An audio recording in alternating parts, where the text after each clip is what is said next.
He stopped in his tracks, he turned around and he asked who was wearing that scent. It's a sweet, jammy, syrupy rose. It doesn't get any better than that. It lasts 8 to 10 hours on my skin with only a couple spritzes. Incredible projection, incredible sillage. It gives me French Riviera vibes. Dance don't lie.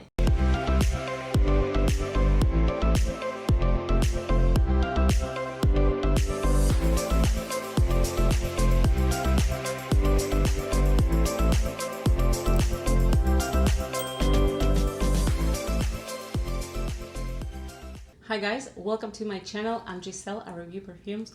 Welcome if you're new and welcome back if you're one of my loyal returning subscribers. So guys, today is all about Ex Nihilo. Of course, it's not a full house review because it would be impossible. Not even department stores carry the full house, and they have a lot of fragrances. Aside from their standard lines, they have exclusives to countries, exclusives to department stores, and on top of that, they also offer custom blends. So the variety is very extensive. It's one of my favorite houses. By the way, this is not sponsored. I wish, because this is one of my favorite houses, but this is not sponsored, and every single fragrance you will see here has been bought out of my own pocket. I know I don't even need to make that clear, but I want you to know, since I'm talking just about one house today, that I'm not being sponsored. And if that was the case, rest assured I will be the first to disclose that. So if this is a house that sparks your interest and you might have been curious about, I think this video is for you. So stay tuned and let's dive in. And the first fragrance I have for you today is Lost in Paradise. This is also one of my favorite fragrances. By the way, I'm reviewing the fragrances in no particular order, but this one happens to be one of my favorites. It's so stunning and so different. One of the things I love about this house is that all their creations smell truly unique in my opinion. I smelled tons of fragrances throughout my life. I started my journey into fragrances, especially niche perfumery, years ago, around 15 years ago. I can tell you without a shadow of a doubt that I've tested tons and tons of fragrances, and so far I can tell you this is one of the houses that, in my opinion, makes the most unique fragrance. None of their fragrances remind me of something that I smelled before. So the uniqueness factor is something that I truly appreciate about this house.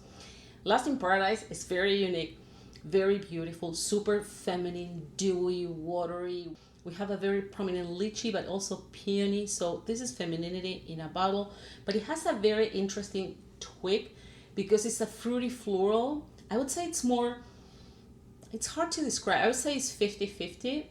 It's fruity and floral.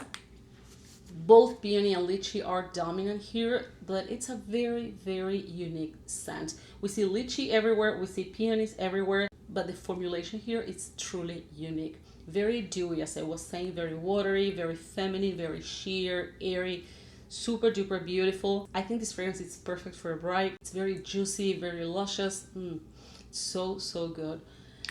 Day or nighttime type of scent. It's ultra feminine, demure, and intoxicating in its own way. It's hard to imagine a fragrance in this category being so intoxicating, but it is. It's very luscious, ultra feminine, very demure. It's just stunning. It's very elegant, very chic.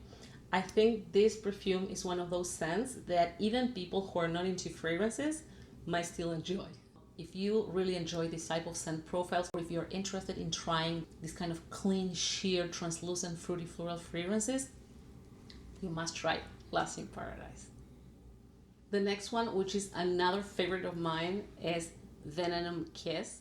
Well, all of the fragrances you see here are my favorites. That's why I'm reviewing them. But I do have a sweet spot for Venom Kiss. It's so beautiful. It's a neroli rose vanilla fragrance. It has a very creamy sandalwood in the dry down, but you can pick the sandalwood right in the opening. It's probably one of my favorites. Seriously, one of my favorites from Ex Nihilo, not just from the fragrances I'm gonna show you today, but from the house. It's really beautiful, really addictive too. It's warm, it's ambery, and it also has a fruity note here, which adds sweetness and that slightly addictive component, slightly gourmand component. This is not a gourmand fragrance at all, but it does have a very light gourmand component that makes it addictive, and it's thanks to a candied apricot note. really, really beautiful. It's sweet. This is a sweet fragrance, but it's not too achingly sweet. This is another super unique fragrance. It smells like nothing I ever smelled before. It's very jammy. It's very syrupy. The rose here, it's a jammy rose. It's nothing dry, nothing dark, nothing deep. It's not a gothic type of rose. It's a very jammy and syrupy rose. Seriously, this fragrance, it's stunning. It's another master creation by Quentin Bisch. So if you're a fan of Quentin Bisch, who also created Fleur Narcotique, this one is a must try. I really like this one way more than Fleur Narcotique, and it's more unique too. To me, this fragrance is magnetic, it's hypnotic, it's very hard to describe because it's very different, but it's stunning, guys, it's stunning. It has an impressive sillage, impressive projection. It lasts about 4 hours without overspraying, day or nighttime type of scent. Just beautiful. You need to try Venom Kiss. And the next one in today's list is Explicit. If I had to pick one fragrance out of my entire Ex Nihilo collection, I would say Explicit is number one. I absolutely love it. Oh, I absolutely love this perfume. It's hands down one of my favorites in my entire collection, and also from my Ex Nihilo collection. And that's a lot to say because I absolutely love my mini Ex Nihilo collection. I truly curated this collection because, you know, the house has a lot to offer, a very large variety. And I am a person who doesn't buy whatever I come across with. I really like to have a very curated fragrance collection, and I'm very picky when I buy a fragrance. I have to truly love it to buy it. So all this to say that this is my number one in my entire Ex Nihilo collection. It says a lot. It says a lot. So Explicit has a gourmand component. It's not a gourmand fragrance per se, but it has a gourmand component, which is praline and vanilla. So you can expect a pretty sweet and creamy scent, very addictive. It's very, very intoxicating. It has an incredible sillage, incredible projection. This is my second bottle, and look at my dent. Dents don't lie, as I always say. It's truly gorgeous. It has peonies and lily of the valley, which makes this perfume truly, truly feminine. Some people find it unisex. I don't find it unisex. I think this is a very feminine fragrance, but sometimes it really depends. Just wear whatever you want. To me, this is a very feminine scent, 100%. Quite unique. It's very elegant. It's very sexy, very playful, very flirty, girly. This is a fragrance that's completely ageless, day or nighttime scent. It lasts around 6 hours on my skin, and it has a very, very beautiful projection in the first hour, hour and a half. It also has a very creamy sandalwood in the base, which makes the fragrance deeper, richer, and I would say more rounded. So Explicit is a beauty. I truly, highly recommend this fragrance. The next fragrance on my list today is French Affair. So French Affair, oh, it's so exquisite. This is a very contemporary, very modern, cheap fragrance. It's nothing old-fashioned, nothing vintage here. Some people hear the word cheap and like they run away. It's not. It's a very modern, super elegant. I think it's the most elegant of all the fragrances I have here today. But it's a modern take on your typical cheap fragrances. Even if you don't like cheaps, I highly encourage you to try this one. It's dewy, slightly fruity. It also has lychee, no wonder. Lychee adds femininity, but also that dewy, watery component I was talking earlier, and the fruity aspect, of course. It's also woody, very mossy. Of course, it's mossy because it's a cheaper fragrance. It has a beautiful bergamot note in the opening, but it's not zesty or sharp. It's just fresh and gives like a spark that makes you wonder, what's next? You know what I mean? It's a curiosity trigger type of citrusy opening. Very, very beautiful. It's very versatile too, ultra feminine. I think this fragrance could be unisex, but it's definitely 90% feminine, ultra sophisticated, smells very luxurious, very expensive. It gets me tons of compliments every time I wear it. It smells very upscale, very luxurious, as I was saying. This is for a woman who exudes self-confidence. You can't take her for granted. She knows what she wants. This is what this fragrance represents, 100%. This fragrance, it's like a black tie event type of scent. So if you want to smell luxurious, sophisticated, super upscale, and you are into shipper fragrances, I think this one is a must try. If you like ships, I think you will definitely enjoy this fragrance. And even if you don't like this olfactory group, I still encourage you to try French Affair, because this one is a completely different take on your typical ships. It also has a beautiful violet leaf. Violet leaf is a note that smells completely different than violet. The flower, it's more powdery, ultra feminine, while violet leaves, or leaf in this case, is a more neutral type of note. Sometimes we see violet leaf in masculine scent or fragrances targeted toward men. However, violet, like the flower, it's a typical feminine note. And the violet leaf here adds freshness. It's not powdery, it's not green, it just adds freshness. It's really, really beautiful. So if you haven't yet, I highly encourage you to try French Affair. So the next one on my list, guys, is Blue Talisman. I can't tell you how much I love this fragrance. And it's absolutely gorgeous. You know, what can I say? This is one of my favorite houses. Absolutely stunning. It's very fresh, very invigorating, very energizing. You know, it's as soothing as the color. Look at the bottle. It's so good. It has like an ombre type of blue, and the fragrance is as soothing as this.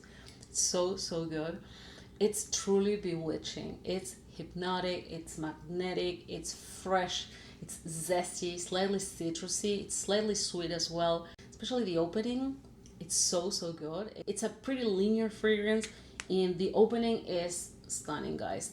When I sniff a fragrance, if I don't like the opening, I'm done. I'm not gonna buy it. I'm not gonna wait until the dry down just to see if I like it or not. If I don't like the opening, I don't buy the fragrance. To me, it's a deal breaker. However, if I like the opening, I will give the fragrance a chance to transition, dry it down, settle, and then I will decide whether I buy it or not. But the opening to me is a deal breaker. And the opening here is stunning. It opens very fresh, very citrusy, but again, it's not a sharp citrus. It's a very soft bergamot note, very juicy, that it's combined with pear and ginger. Pear and ginger, I would say, are the most dominant notes here. The ginger gives this fragrance a beautiful kick. The pear here provides juiciness and sweetness. And of course, the bergamot, it's juicy, but it's also very sparkling and uplifting. I think that uplifting component comes both from the ginger and the bergamot. It's unisex. It gives me French Riviera vibes. It's so good. So beautiful, truly bewitching. It's gorgeous, fresh, uplifting, completely unisex. You can't go wrong with this fragrance. Very beautiful, day or nighttime type of scent. It doesn't matter. Whenever you decide to wear it, you can't go wrong. You made the rules. The next one on my list today is Oud Vendôme. This is what traditional French perfumery used to smell. Stunning, truly stunning. This is Paris in a bottle. If you want to smell like a Parisian goddess, you need this fragrance. It's so elegant, so chic, so sophisticated, so good. Let me grab some here. It's so unique. Oh my god, it's so nice.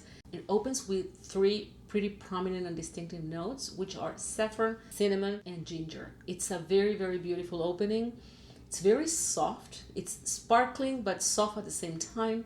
It's rich, it's creamy, it's slightly powdery and also slightly musky, especially in the dry down, but in the opening, it's a little bit musky too. Really beautiful. This leans more on the mature side. I'm not saying it smells vintage or like an old tapestry or like an old makeup case or something like that. No, but if you ask me, is this for a teenager? I would say no, definitely not. Honestly, who cares? Wear whatever you want. I would say this is a daytime or nighttime type of scent. It's a great daytime fragrance, but also, wow, at night, this is also for that kind of black tie event, but it's also pretty versatile, meaning you don't have to have the event of the year or a black tie event to wear it.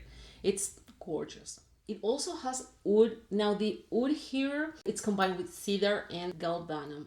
The galbanum note adds a lot of warmth. It's also slightly woody and balsamic. And those 2 notes, in my opinion, are in charge of taming and toning down the oud, which by the way is not animalic or anything like that. So even if you don't like oud, even if you don't enjoy oud, I highly encourage you to try it, because trust me, the oud here is not that prominent. I'll say this fragrance, it's more woodsy, ambery, rich, balsamic than oud forward. So again, even if you don't like oud, don't leave this fragrance behind if you enjoy this type of scent profile, because it's a very elegant fragrance. It has a very strong presence.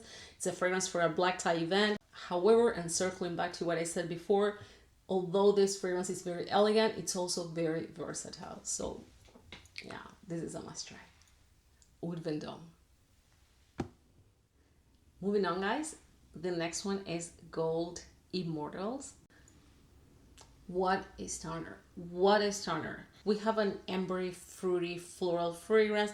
It has bergamot and it has pear in the top notes, so it's a pretty juicy and bright fragrance. It also has peony, which adds a lot of femininity, and also has tonka, amber, and musk. Truly, truly beautiful.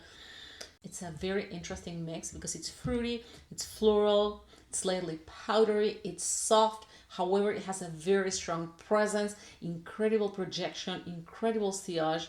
It lasts 8 to 10 hours on my skin with only a couple spritzes. It's absolutely gorgeous. The powderiness here, it's very, very light, very subtle. So even if you don't like powdery scents, you might still enjoy this one. I'll say this is a pretty opulent fragrance. Oh my god, yes. It's pretty opulent, but it's not heavy, it's not obnoxious. It's so stunning, guys. It has a very deep, rich ambery base, but it's also smooth, very velvety, very deep. It's really glorious. Smells very expensive as well, very upscale. I will say this is a nighttime type of scent, an all year rounder. You can definitely wear this fragrance all year round. However, I think this perfume blooms or performs better in colder months.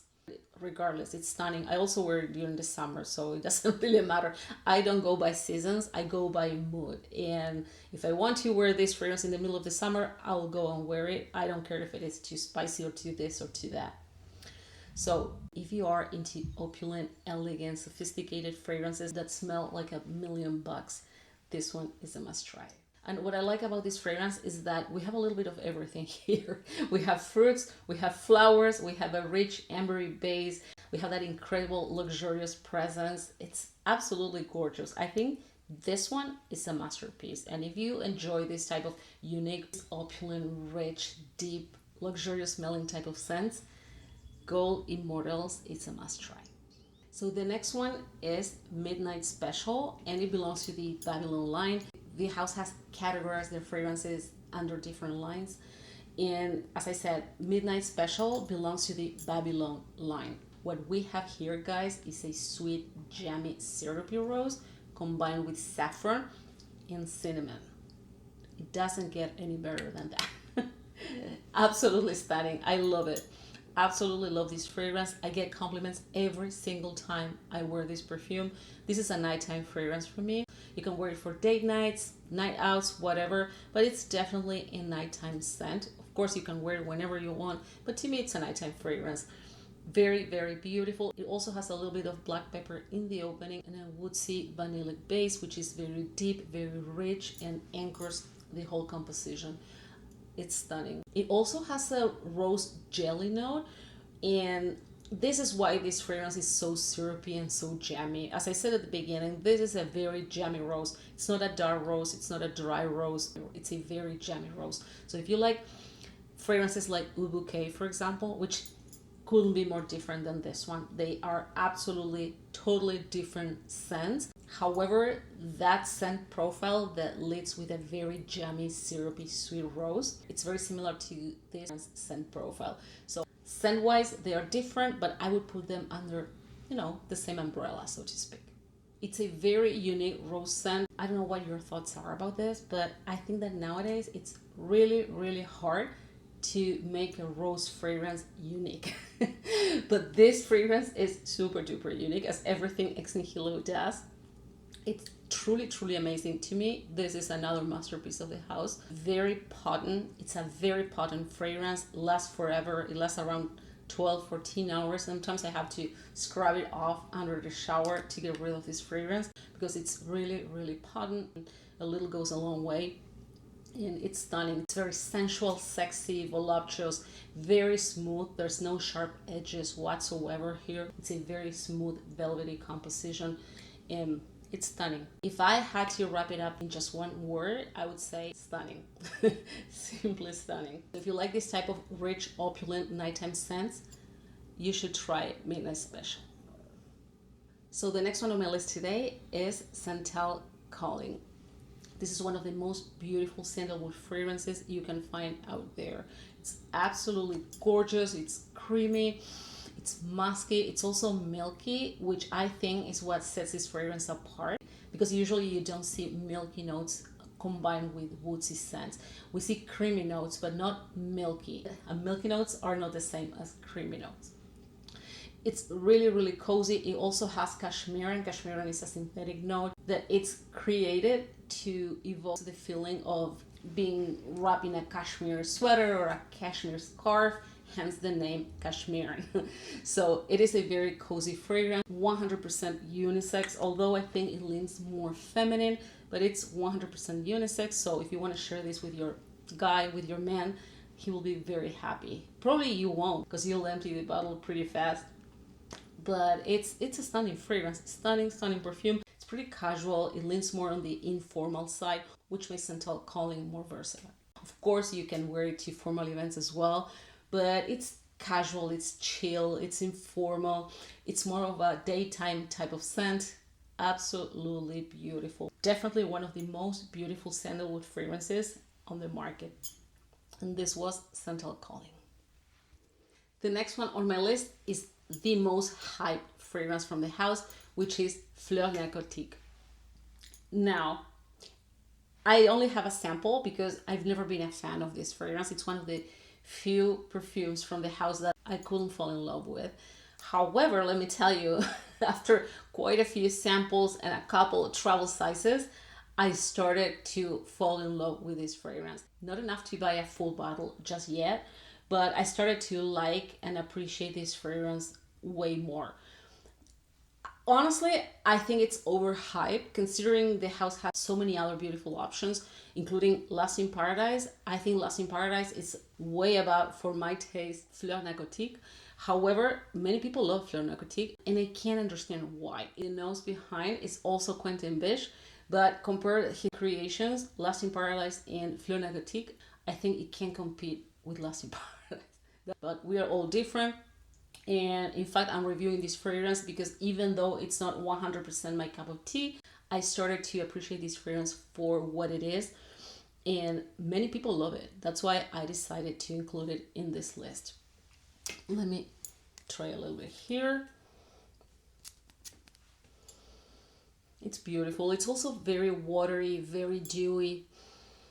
I would put Fleur Narcotique in the same category as Lost in Paradise. Both have, and they are both created by the same perfumer, so no wonder I can find some similarities. Like, both have that dewy, watery aspect, ultra feminine. I would say both are femininity in a bottle. I don't think neither this one nor Lost in Paradise are unisex fragrances, but you do you, it doesn't matter. But it's a fruity, floral, musky scent, very sheer, very translucent. In fact, it has a synthetic note called transparent wood, which is basically responsible for giving the fragrance this airy, sheer woodiness. It's really beautiful, very feminine, as I was saying.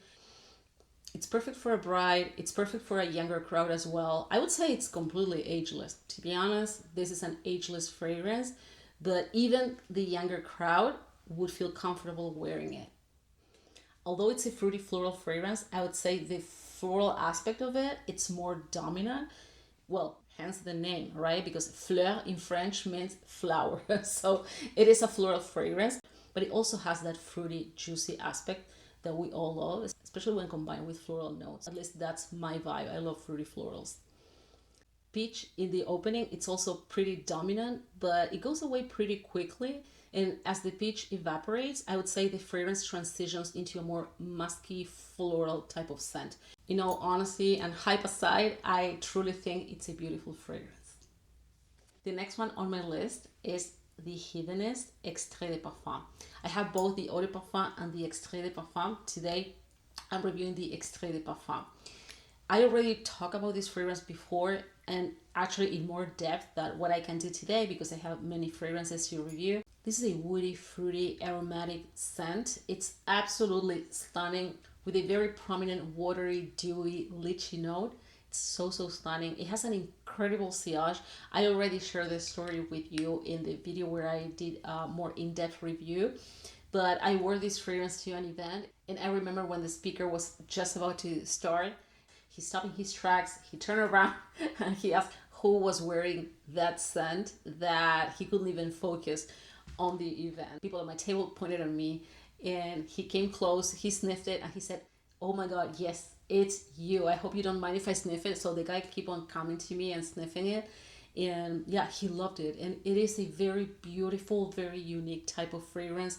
It's not obnoxious, but the projection, guys, the projection this fragrance has, it's nuclear. And so is the sillage. The trail you leave with this fragrance, it's second to none. I've seen comparisons of this fragrance with Tiger and Vibrato by Suspiro.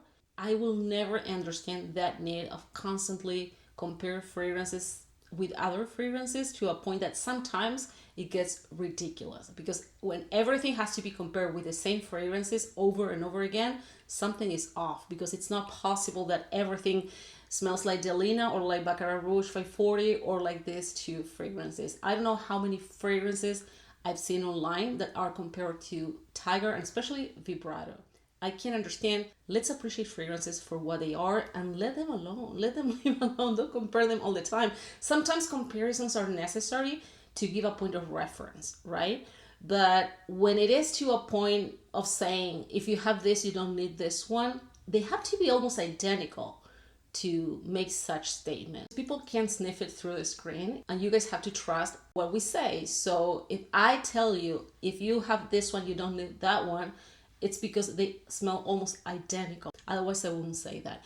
And this is the case. This perfume smells like nothing I've ever smelled before. It's absolutely gorgeous. And one thing I love about both this one and the original is that it has like an icy component. I call it icy, glassy, crystalline component that makes it perfect for winter. This fragrance during the winter is, I think, cold weather is in the DNA. It truly transforms the fragrance. However, you can definitely wear this juice all year round and you won't be disappointed. It's absolutely beautiful, very invigorating, sparkling, zesty. It has ginger as well.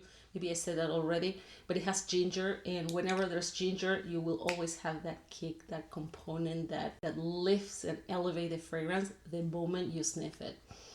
I'm picking the ginger right now. But even if you don't like ginger in fragrances, don't be discouraged, because that ginger note doesn't stay for long. It's in the top note, and top notes evaporate pretty quickly. So give it a try if you haven't yet. The Hedonist Extre Parfum. The next one is Sweet Morphine. Look at the color. It got deeper over time. I bought this fragrance, I believe, a year and a half ago or 2 years ago.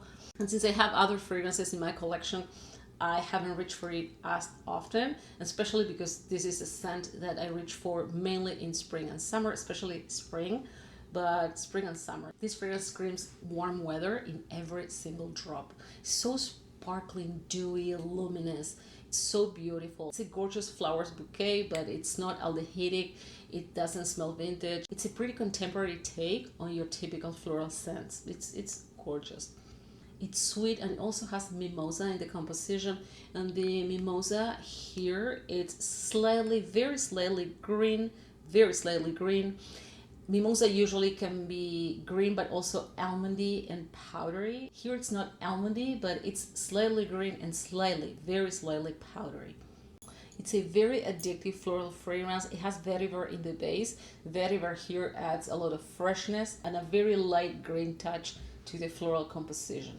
No, you won't smell the vetiver. I love vetiver. Vetiver is a note that I grew to love, and now I truly love it. But I know that many people don't like it because they find it too herbaceous or too masculine, which is true. However, here, guys, let me tell you, this is the most feminine fragrance you can find out there. It's one of the most feminine floral perfumes I've ever smelled. It truly is femininity in a bottle. So the vetiver here only provides freshness and a little bit of a green touch that makes this fragrance very unique in its own way. It's a floral, yes, but it's not your typical floral. It's very special. I love it, and if you like floral scents, you should definitely try Sweet Morphin. So guys, this wraps up today's video. I hope you enjoyed my Ex Nihilo collection. Actually, I have more fragrances, but the video would have been like extremely long, and I don't want it to make it extra long because you guys might get bored. So if you would like to hear more about Ex Nihilo and learning about other fragrances, just let me know in the comments below, because I'll be more than happy to do a part 2. Thank you so much for subscribing. For those who found my channel today, I really appreciate your support. If you enjoy my content, I would really appreciate if you subscribe, and don't forget to hit the bell icon so you won't miss my upcoming videos. Guys, stay safe, and I'll see you next time. Bye bye.